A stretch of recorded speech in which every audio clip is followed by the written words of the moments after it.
Tiana, thanks so much for taking some time to hang with me today. I appreciate it. Yes, thank you for having me, David. I'm so excited to be here for sure. Yeah, I don't have any idea how we connected on Facebook. I've got all these Facebook friends, Yeah. but one day I think I saw you live at your piano singing, and hmm I clicked on to allow the volume to come through, and I was mesmerized. I'm like, oh my gosh, this is not an average person that's singing on Facebook. This is a person who knows how to sing. Yes. Well, thank you. I didn't even know. We're like getting to know each other. Yeah. I love music and I love to sing. So I'm glad you thought that. Obviously. And so that's not a part of necessarily your current career, but it's been a part of something that's shaped your life and is obviously, you don't lose that talent or those Mhm. skills. When did you start singing? Was that like as a young girl, or take me back? Yeah, I sang a lot. I wasn't super young thinking I want to be a singer. I started music as a flautist at 11.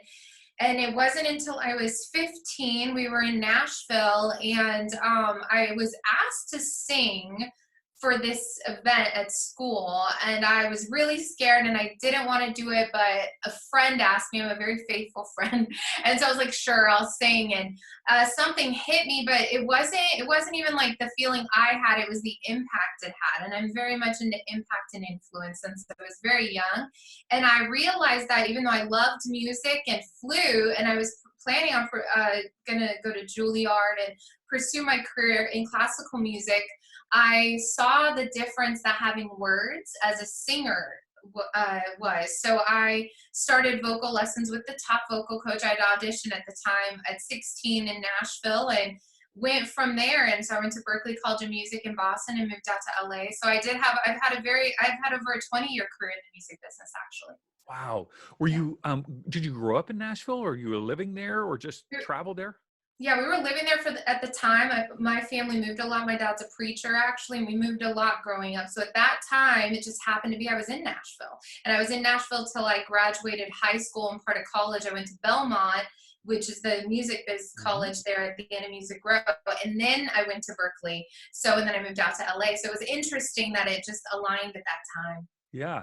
I actually grew up an hour north of Nashville in Oh, Bowling Green, Kentucky, yeah, until I was 16. And nice. so I've spent a lot of time in that area. So it's a Yes. beautiful part of the country, but now you and I live in the best part of the country, I know. We're going to make everyone mad, but it's the truth. They all know California. California. Yes, You can't absolutely. beat it. I don't think. If You I was cannot. gonna get the haters to shoot in my way, I don't mind saying California's the best. And then they start complaining about the price and the traffic and the You get what cost you of pay for, is what I say. what? Look at that. Oh, good. Everything comes Yes. with a cost. It's all right. I'll pay it. Yeah, it is amazing. So, Mhm. as you were a singer songwriter, you were leveraging social media and marketing tools. Yeah. It's not like, unless you're Taylor Swift, Right. people are not putting all this money into some big marketing team. You've got to Yeah. be the person who's spreading the word about, Yeah. your music and your voice.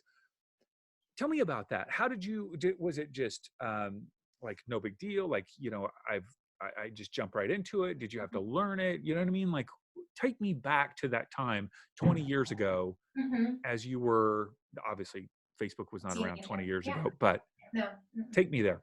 Yeah. So when I started, yeah, it was old school. I was kind of on that fringe, on my age, because online I didn't have a cell phone. I didn't have a cell phone until I graduated. I didn't have an iPhone until after my first baby. So I was old school, so to speak, marketing. The good part is like my vocal coach that I mentioned, he taught me about press kits and media kits. And that's obviously like now a thing over 20 years later, all these entrepreneurs realize they need, right?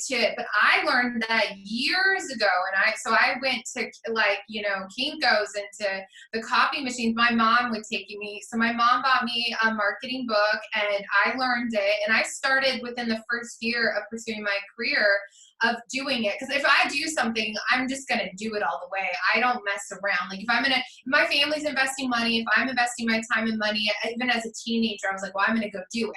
So that was just my thought, was like, I'm just going to do it. And it wasn't that I wasn't scared. It's not that I didn't not always believe in myself. I just was like, I'm just going to do it anyway. Hmm. So I started booking my own paid gigs. I submitted, even my voice teacher told me, you're not going to get that gig. I was like, well, whatever, I'm going to submit it anyway. And I got the paid gig the first time, and with my press kit and so, you know, I played this huge festival near the Parthenon in Nashville, Tennessee for my first gig. Wow. All because you took the initiative Yes. you created something that resonated with you and your brand, and then Mm-hmm. you submitted it to them. They didn't ask for it. Mm-hmm. Yeah, you went to them. I love And it. that's what I've done all along. And so as Mhm. these tools started to emerge, whether as a Yeah. website or social Yeah. media, obviously email marketing, all of Mhm. that, how did you learn those things? Was just every time you saw something, you jumped on it, or did you self-taught? Did you go to school for it? Help me understand. Yeah, it's funny. I actually do want to kind of write a book one day about marketing, and it's going to title like everything I learned about marketing I learned in the music business. Because even when you think about the cover of a CD or a record album, whatever it is at the time, or nowadays if it's on digital, there's still albums, there's still credits, right? So what do you see on an album? You see a picture of the person or the brand. If it's Coldplay or Radiohead, they may use a logo. Same with companies, right? You can use a logo, you can use your face, but you got to brand yourself. Then there's the font, right? And I'm a designer now too, so I ended up studying design, and I do WordPress and design, and I market. But I use those skills because I was having to always hire someone to help me, and I was like, that's enough. I want to learn it because it was constant. It was for a flyer, it was for a press kit, it was for everything, right? I was like, I need to learn certain skills, and those were skills I wanted to learn. So the branding came from that, and then the things you were always taught was email, even back then. And before I had like a CRM or a CMR, whatever you want to call it, I have like Infusionsoft now, or Keep is what they changed it to. But like I would Google it. I had a Yahoo account, so I would do the bulk BCC, you know, blind copy. But and then I use like Reverb Nation or Press Kits. It's always been email. It's always been have the email list at your table. And I will tell you this is really interesting, and this is so relevant to marketing any entrepreneur. I always tell people, and even my clients that go in my marketing career, my clients, when they go to an event, I say, have your table look the best ever. And this is stuff I learned from the music business. I would have my cart, I would bring it, I would have a table, I would have chocolates, and I would have something for free to Yeah, give them to sign up on the mailing list. And then I have sure. my paid things. It's exactly what being an entrepreneur is. Yeah. Isn't You it got great? you gotta be beautiful and Yes. attractive, It's not in terms of like a person. You know what I mean? all Obviously, of it, all of it, you all want of to it. pull people into whatever Yes. you're doing, and that's true. Whether you know, we have a lot of moms who are listening that are Mhm, involved in PTA mhm. or Yeah, soccer, or if yeah. you want to get anything done, Anything.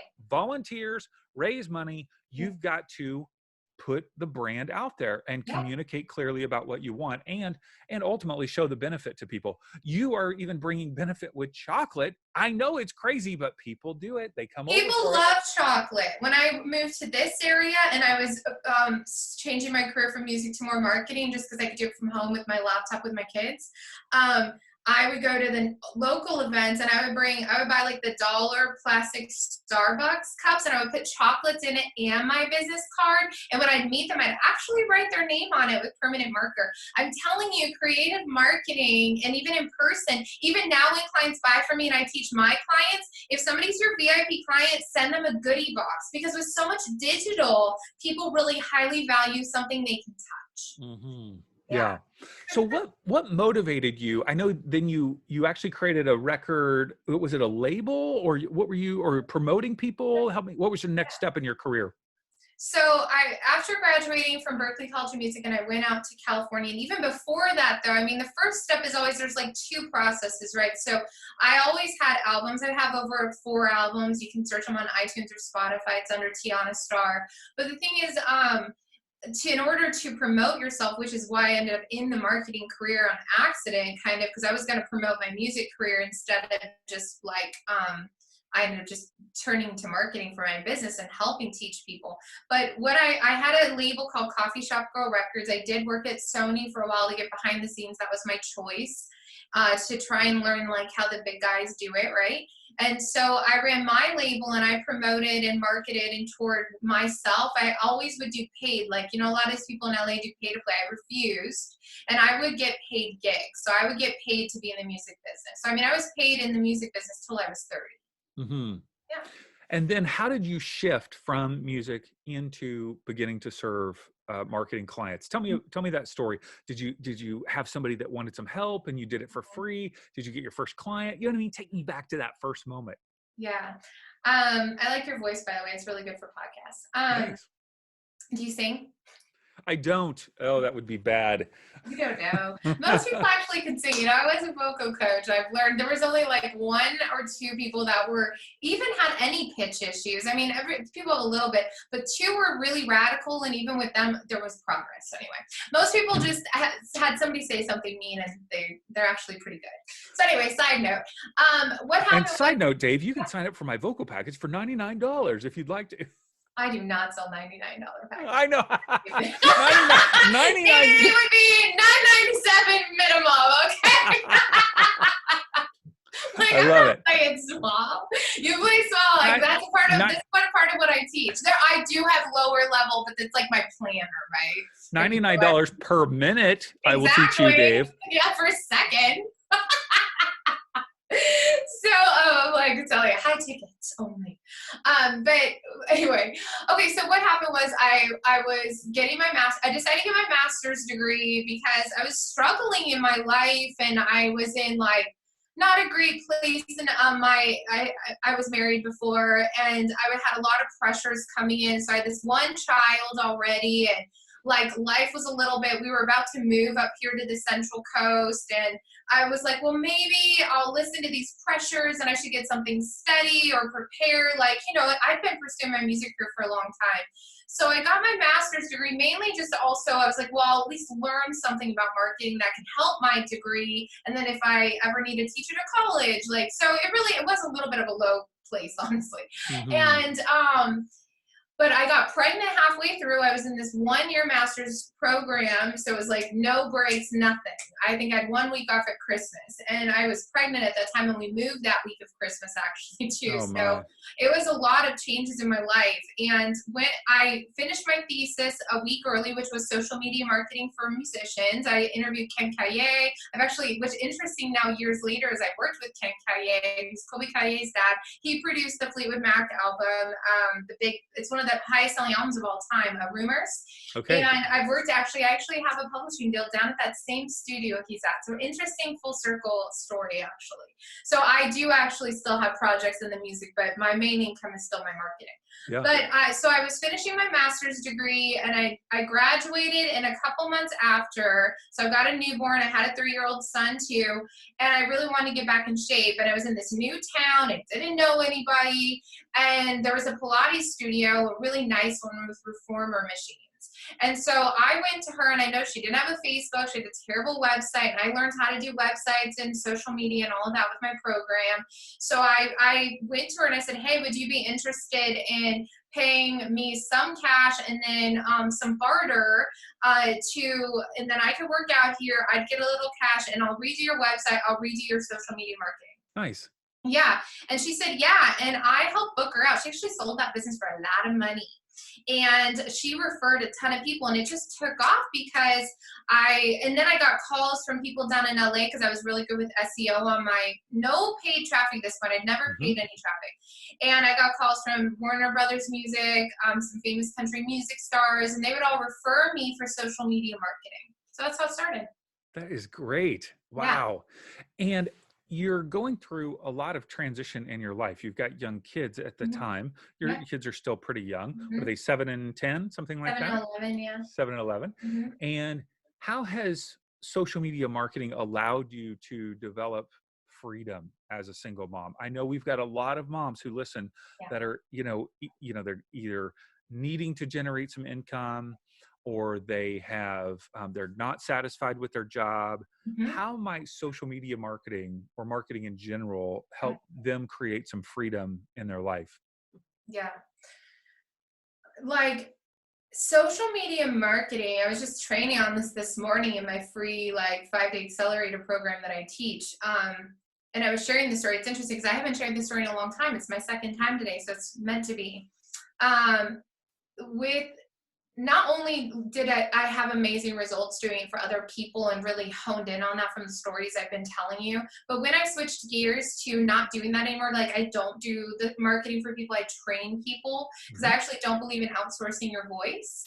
Um, is it can help you if you just take it serious and you like show up in the marketplace with like there's a few parts to it. So I could say, oh, just do social media marketing, but you have to have a few things in place. You do need to have your brand in place. And even if in the beginning you don't have logos or colors, at least have professional pictures done or good selfies, whatever. So if you hold yourself though to a certain standard, and you said, look, I'm going to take this serious because I either go work at this arts job. That was the last job I'd ever taken was Mhm. during my master's degree. I had a 3-month job and I was working like 12-hour days away from my son, got pregnant with my second kid, felt like a slave, was sworn at in front of other people. And I was like, I will never work for someone again because I will never put myself in this position where like somebody is telling me how much I deserve to make, yelling at me that I have to go to that job the next day. I don't think so. So Mm. I walked out and I was like, if I have to hustle whatever amount of hours in order to work for myself, and now all these years later, David, like in talking to any mom listening to this, it is up to you to do that and to make your decision. Do not give it like, I don't have a supportive spouse, neither did I. Mm. I don't have this, neither did I. Like I think I'm put here honestly as an advocate for women and moms, especially in first world countries with Wi-Fi, that you can do anything. And actually, I think it's my right, not just my right, especially once you get on your feet, when you get out of like the scramble and you get into abundance to do this thing. Because like there's just no excuse, David. That's what social media marketing has done for me. You can reach the whole world for free by being consistent and showing up and doing a little bit of, it's not even a little bit of work, like just give me a second. Like it's not just a little bit of work. Like you do have to have a strategy. If you want to wing it, but the good part is, I'll share some free resources at the end. But I'm telling you, social media marketing changed my life. It is the wisest, most amazing, life-changing thing that I did. I was an entrepreneur since I was 16. And when I figured out social media marketing, like all those, let's say 16 years in, then my income started increasing. And in like the last 5 years, I've 5 times, 6 times my income than like the rest, like so much exponentially more. So that's what social media marketing can do for people. Mhm. That was And long, but that was I'm very great. passionate about it. I love it. Yeah. Sorry. And I know, like, we've had Rachel Peterson on who, she teaches people how to manage other people's social media marketing. I know that you don't necessarily you're not passionate about that because you Yeah. want people to not outsource their voice. But what I'm also wanting people to hear, that is a possibility. Yeah. The second, though, is that you have something. Everybody has something that they are wanting to sell, right? It may not be a financial transaction, but if somebody is on and they're into volunteering for their Yeah. school, Right. if they're in for trying to get into their kid's sports thing, Mm-hmm. or like our kid goes to an arts high school and there are parents, moms that are super passionate about getting the kids to do all these extra things. And that's marketing, right? Every marketing is just like connecting with people. Yeah, it's just Mm-hmm. communicating and seeking to influence somebody else with Yeah. whatever my idea or whatever my event or Yeah. whatever thing that I'm trying to do. So all of these principles are super important, but you also can use these tools, whether it's social media marketing, website, so forth, to generate income in Mm-hmm. whatever thing it is that you Yeah. want to sell, either a product or service or whatever it might be. Yeah. Yeah. So you've gained a lot of freedom from that. Beautiful. Tell me, how do you help people learn how to do social media marketing? Like, how do you do that? It's so if I was gonna map it out, I teach like today was actually that day too, and it's so funny ended up being on this day, our whole the way we've moved our schedule. So it's like I've had some practice talking about that today. First of all, I do teach the first thing anybody sees is what it looks like. So let's say if you're just speaking of a Facebook profile or a Facebook business page and there's a profile image and there's a header, right? So wherever it is, you got to make sure it's like clear cut. And a profile, whether it's Instagram or LinkedIn or Facebook, should always be up close, shoulders up, and close in because the tiny little images, it should always be a smiling face. So I always start with design and the branding piece because that's the first thing anybody sees. We're visual creatures. We all know this. And here's how I look at it. Like even this, like you have an amazing background. I've done my background. It's nice to see a guy level up, by the way, man. It's wonderful. And, you know, the thing is like, it matters, right? And it's just, I teach this to my students. I say like, if you went into a Tiffany store, you'd expect a certain service and a certain aesthetic. And if you go into a thrift store, it's a different, you know, experience. And what do you want to say with your social media profile? And it's being intentional with that. And so it does take some skills sometimes. Like I like canva.com is a great free resource. I build templates. You can look at my profiles. David will give it to you here at the end. It's like, you know, Tiana Smith, inspired mommy boss. But the thing is like, when you go look at people, if you just take yourself out logically, like subjectively, excuse me, of like what you're looking at, and you have to assume that nobody knows you and they don't know what you're doing. They don't know your name and they don't know what you're selling. So assume that's the position they're coming at. And then what are you trying to translate to them in that second? You get 2 seconds for somebody to decide if they want to click like or not. 2 seconds. So that you can't even really go into the messaging. That's not even like the words. It's really just the aesthetics. What it looks like. Yep. That's right. And then I talk about, okay, if you've got that second, then what do you say on the header? So like mine's like, I help women entrepreneurs attract high ticket clients. And so like, whether they're a mom or whether they're not, that's what I do.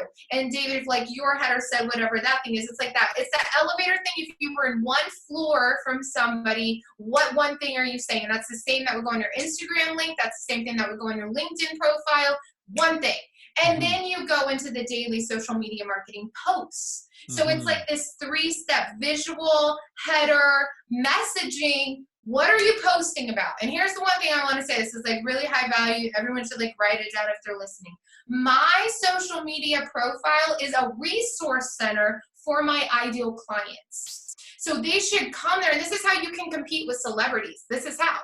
Because if you, instead of just thinking like, oh, I'm sharing behind the scenes because I'm so famous, well, if you're not so famous. Well, what about if you give such amazing value for free to your dream clients that when people get results for free, who will they call first? You, when they're ready to hire someone. Yes. That's how I teach it. I love it. I love it. So on New Year's Day, 2020, 2020. I pop onto Facebook and I see you at the beach because you live in like Central California area near the coast. And I see you talking into the camera and I'm like, what is this gal doing? Yeah. You wanted to take a polar plunge on New Year's Day. Yeah. Tell me why. Tell me why you were doing that. Well, the last couple years, I've kind of played with the idea of like colder water, and I've talked to certain people who like in other countries even, or I follow them. I've done some extreme workout things with different people, and you know, there's these methods of cold water. Quite frankly, I hate cold water. I hate it so much. I literally the day before that, it was New Year's Eve, I went with my kids to a pool, an inside pool in Cambria. This hotel lets use their pool. They're so nice. I'm not giving names because it's a secret. And I didn't even get into the water with them because that pool water, I was like, no, but I'll leave right. So I'm just letting you know the seriousness of I hate cold water. Yeah. So one thing I realized though, like I've seen people doing these polar bear plunges in like Cayucas and then all around the globe on New Year's Day.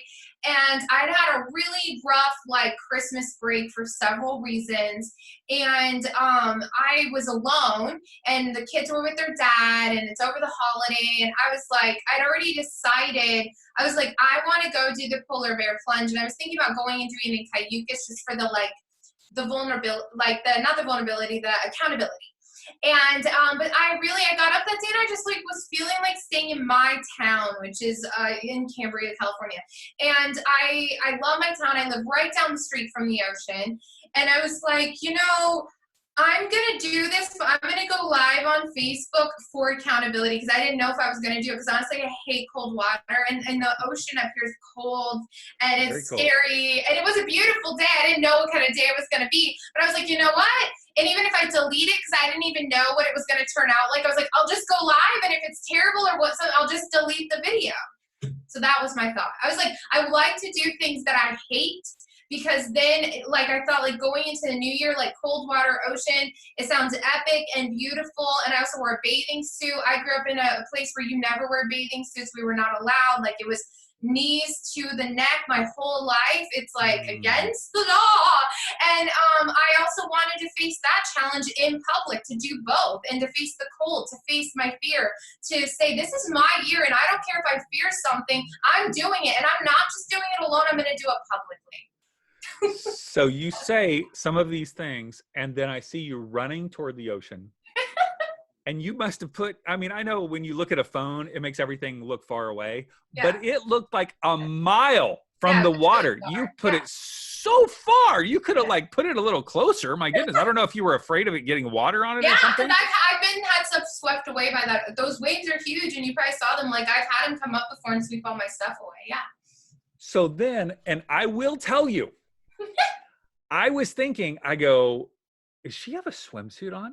Because most women are not excited about running away from a camera with their butt right in, like right in the camera. Totally. I'm thinking, I bet she's going to have like leggings on or something like that. I'm like, oh my goodness, she has got a swimsuit on and she is showing her rear end as she runs down to the water.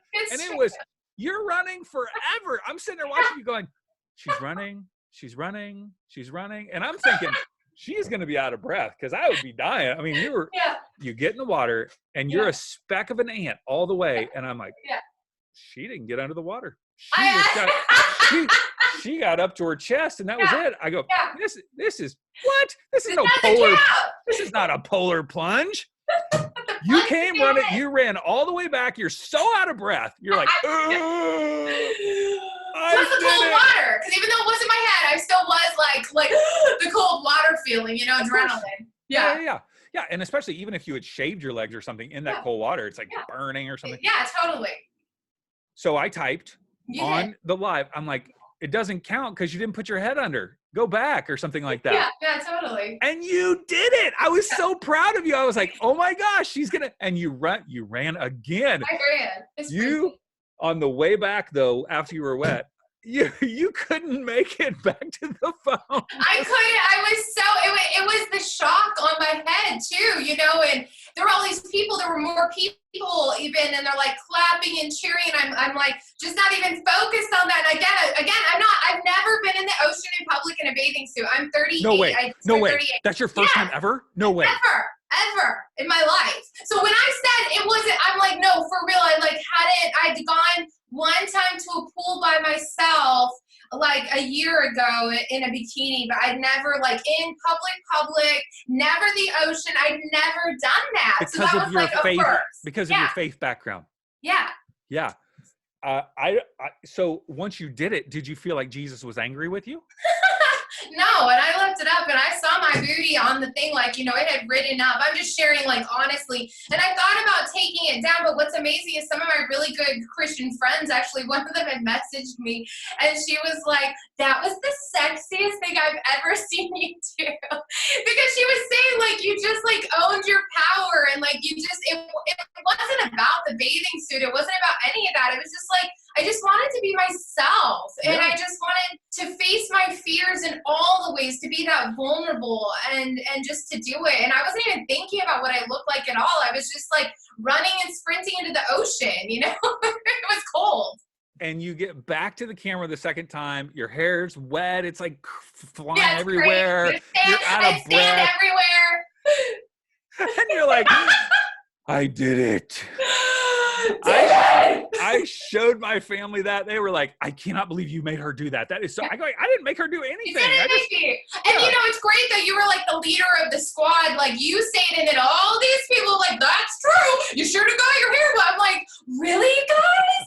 And then I have like one friend over there, like, don't do it, boo. She's like, my boo. She's like, you don't need to get back in. Don't listen to them. I'm like, I'm doing it. Did you see my face? I don't know if you, because I watched watched it a couple times. And with you, the moment I see your comment come in where like your hair didn't get wet, I'm like, it's true. The hair didn't get wet. I like knew I was gonna go back in, and it only took me a few seconds because I knew if I didn't just go do it, that I wouldn't do it. Yeah, it's hilarious. So good, so good. So good.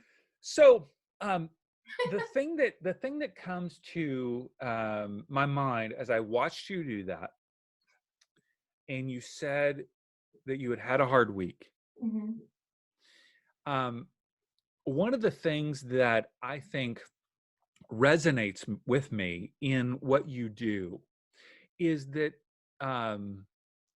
there is a sense of struggle that comes through, that life is not just easy for you, right? That you have been through some really challenging things, and that it's still not easy, that it's still challenging. And yet you are simultaneously teaching people a skill and infusing belief in them because you're believing in them. And in the process of you believing in them, I have a sense that it is reminding you of your own value and belief in yourself. Absolutely. It's a circle. Now that's what comes through to me in what you present to the world. Would you say that resonates with you? Is that, I don't know, is that crazy? No, it's exactly what I do. And I appreciate you saying that. Faith is a part of what I do. And belief in a lot of people, I don't ever market myself as a faith entrepreneur because I just don't, and I'm not. What I am is a person of faith in God, and I am an entrepreneur, and I believe I have a gifting for business monetization and marketing. And so what I teach people to do is to believe it's not just marketing. It's you have to believe in yourself enough to do things regardless of the fear, regardless of the challenges, and to keep pressing forward every single day because every day matters. And absolutely, when I talk to people and I'm encouraging them, I'm reminding myself out loud while I'm saying it of the truth of my life so that I get outside of my head and my fears and my struggles. And when I'm telling them that, I'm like, if I'm going to teach this, because I'm a woman of integrity and authenticity, honesty, and transparency, that I'm going to, again, apply those things. So when I tell them in rules with people I work with, I say no complaining, no explaining, no justifying.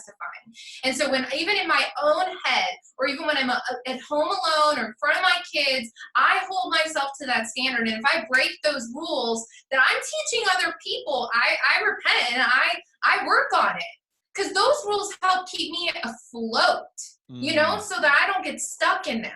So absolutely, there's a struggle of life. There's a real struggle of, I don't like to say that. I'm not a person that like thinks you have to struggle in life, but even when I'm like focused on the positive and have so many amazing wins, there is this other portion over here, and I wish it wasn't true, but it just seems to be the case, that something's going on that's going to help you like get through it, right? There's a great book that changed my perspective a lot on it called The Obstacle is the Way by Ryan Holiday, and I love the Audible version. I liked hearing him. And my fitness coach at the time, Erin, who just got to Australia today, and she's won like 16 CrossFit competitions globally. That's my like fitness coach and mindset coach, and she's one of my best friends now, and I've done marketing for her now. It's amazing how this works. And she taught me that because I saw her, she's gorgeous and so fit, and she's so like, I would say like bad, that word, right? Like that she's crazy. But when you hear the things she's gone through, I wouldn't even know it. And what I think is beautiful, David, is like, we go through things, but we shouldn't, our lives, I think if we're doing it right, no one would know that. Like that, like even if you say it, they'd not know it unless you told them, because you washed your face. You know what I mean? You ran in the water. You laughed through it. You're like, you know what? Bring it on, because I'm going to win anyway, or I'm going to die trying. But when I go down, I'm going down laughing. And that's like my commitment. Yeah. So let's say that someone's listening today and they are struggling, whether it's having challenges in a marriage, or they need to generate income, or they're having All of the above. All the above. Yeah. What would you would you say to her today? Yeah. I mean, I have to say, look to God, because I can't say anything other than that, David. And number two, though, is something that changed my life were the three things I just said. I wrote an article about this on my website that they can find. I know you're giving the link at the end. And I don't always write those really personal things. Usually it's like a how to, but this is one that I wrote. And it explains my mindset on no complaining, no explaining, no justifying. And no excuses is a part of that, right? It's this three no's that changed my life. And Hmm. let me tell you why. If you're in a marriage that's struggling and if you're the only one doing the work, there's a difference between abusive marriages and there's a difference between like having a hard time and hard patch. And so that's up to the person. I'm not a marriage Hmm. counselor. But what I can say is leaving a destructive relationship that I found freedom before, and my freedom came back, my love of self, because I had this affirmation was every day I please God and myself. That's like all I can control. So if you're looking to others for your approval of yourself or like what you should be doing in Hmm. life, then you're always going to lose and you're always going to be upset. But when you take the mindset that like no matter what's happened to you, no matter where you're at today, no matter what your body looks like or what's going on with your kids, if you can just be like, I take responsibility right this second for all of it. And Hmm. that radical responsibility allows you to have the freedom to stop expecting things from anybody else and start expecting and acting for yourself. That Hmm. if it's meant to be, it's up to me. And the key is me. So if you want your life to change, it's you. Get out there and run if you want to get in shape. Track your food on MyFitnessPal. That's free. Get your body, your life, your mind in order. And you cannot complain. You cannot explain. You do that, you will always be in victim mode. That's what I would say. Take responsibility for all of it and start to take the steps. But if you blame things and blame shift your mother, your father, your past, your spouse, your children, you will always, always, always be stuck.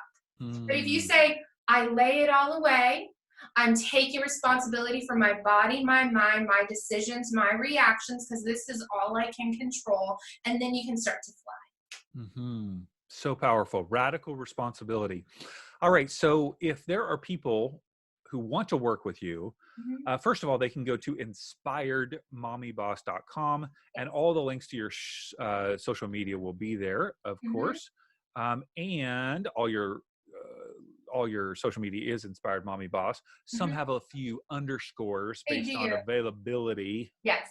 stinking availability. No. And there are a number of free resources Yeah. on your website. So whether it's for finding marketing Mhm. resources or finding clients, business Mhm. plan, whatever it might be, people can go to inspiredmommyboss.com.